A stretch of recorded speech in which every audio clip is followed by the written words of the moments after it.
everyone. It's Lena Banks, certified financial planning professional and small business coach. Welcome to Financial Therapy for the Week. I'm excited to get real people talking about how we can all be more secure and confident in our financial decision making and ultimately how we can have a greater sense of well-being overall. Before we get started, if you've been enjoying the show, please like, subscribe, give us a review wherever you're listening or watching. Let's get started today. We have a kind of a short episode where I really was just thinking about, okay, what are some actionable things that people could be doing right now to help them kind of get out of a funk of financial planning, financial management. It's really hard to know what to do. And so this episode is called Feeling Stuck, ? 5 money moves to make right now. And typically, when people think about money management, they think about investing. But these are more practical tips that really speak to the heart of what we do emotionally. The 4 horsemen, we typically try to avoid the situation. We live in fear or denial of actually managing our money, or we feel obligated to spend or to not spend on certain things, and that can trip us up. We also tend to have a lot of guilt and shame when we either spend our money the wrong way, quote unquote, or when we make financial decisions that negatively impact us long term.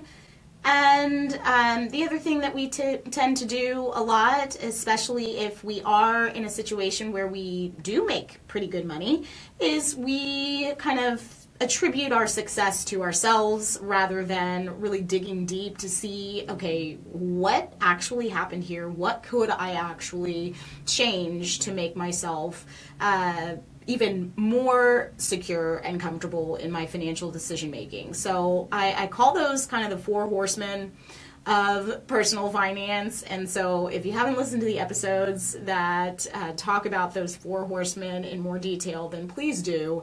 But I want to really kind of try and coach us into taking some sort of action. Because if you're feeling stuck, that's a really awful place to be. It's a really terrible place to feel like you don't know what to do next. So here we go. 5 money moves to make right now. The first money move is to look at your bank account. I know that sounds pretty basic, but you'd be surprised how many people for whom that's really scary. They don't pay attention. They kind of let everything flow as it's going to flow. And so if you're avoiding budgeting and other activities, thinking that if you don't look, everything will work itself out, then this one is for you. Look at your bank account. Have a budget. Check into it at least twice a month. I suggest around payday, so I do it twice a month. If you're looking more often than that, it can have maybe a negative impact on your financial health and well-being. So I wouldn't go beyond that unless you actually enjoy finances and financial management. I typically do look more often than that, but I at least sit down and do my budget twice a month. And for those of you guys who happen to get paid monthly, that does not get you off the hook for looking more than just once a month. Once a month is not enough to actually adequately manage your finances. That's my opinion as a financial planner. You can take it or leave it. All right, the second thing on the list is to get knowledgeable. You cannot intentionally discuss or change something if you're not clear on it, and that goes for finances. So the absolute best way to take control of your financial future is to learn a bit about whatever topic you're interested in. And there are so many aspects of personal finance. Yes, there's investing, and that's the shiny thing that everybody gets really excited about. But there are so many other things, literally like risk management, insurance products, understanding annuities, understanding liability insurance, understanding wills and estates, knowing who your beneficiaries are for every one of your accounts. These are not so sexy things that could have huge impacts on your financial future.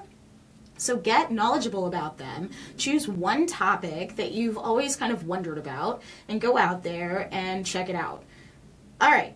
Thing number 3, change things up. Don't just sit back and work your job and collect your paycheck. There are so many tricky ways you could end up standing still or going backwards if you're not changing things up and moving yourself as you go. So check into maybe opening an IRA. Check into changing where you live or changing where you work. Even just doing the work of assessing your opportunities elsewhere is going to benefit you, I promise, because it'll either make you more secure in where you're at, or it'll make you feel like, oh, I found like a new avenue or a new path or something that I want to explore further. And going back to number 2, something I want to get more knowledgeable about. Caveat here, do not, and I hate to say this, but do not share with your employer that you are gonna look for another job. That's not what I'm saying here. You need to be in a space where you're confident about your decision making. And right now in today's economy, it is so important to keep your head down, honestly, and make sure that you're doing the absolute best job that you can at the job that you're at. And don't get distracted to the point where you are potentially jeopardizing your current status by looking for change in a bunch of different places. So when it comes to employment, I think it's really important for you to have a stable mindset and focus on what your actual responsibilities and obligations are. And looking outside of that, getting knowledgeable outside of that, understanding what your financial opportunities are outside of that is really important as well. So just want to put that little note in.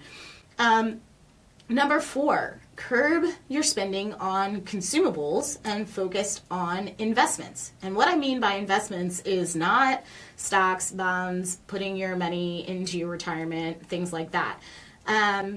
A good rule of thumb that I use is if it won't last, if the benefits won't last beyond a year, it maybe is not worth going into debt for, and you maybe need to reevaluate whether or not you're actually going to move forward with that purchase. So think about what that spending will get you 1 year from now. And so a good thing that I like to put out there, because it kind of goes contrary to the conversation around this, is what about if you wanted to take a really nice vacation?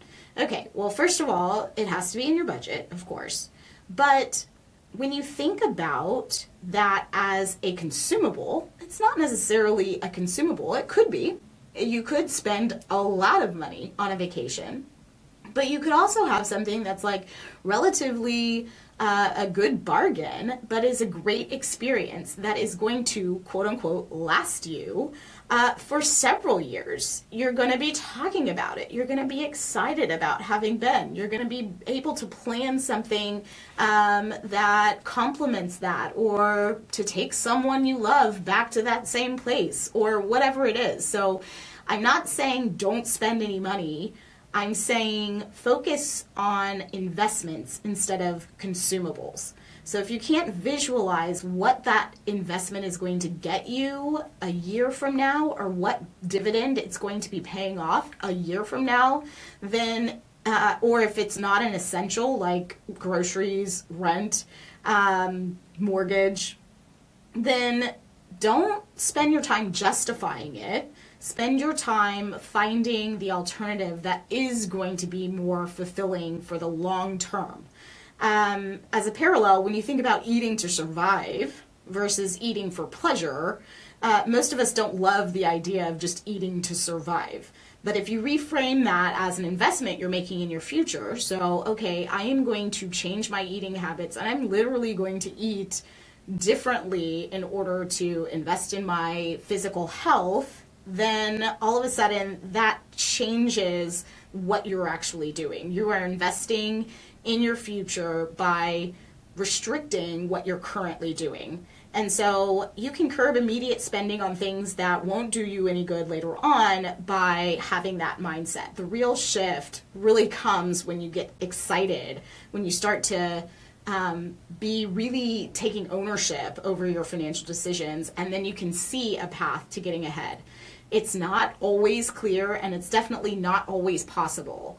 But I guarantee you, if you are making an income right now and you're feeling like things are getting tighter and tighter and tighter, there is a path for you to feel more free with the same amount of money, but you have to have more mindfulness about that money. All right, the final thing, the final of the 5 money moves to make right now is to stop looking at social media. And so this isn't really even a money move. This is just, I think, helpful to our mental health and wellness when it comes to finances.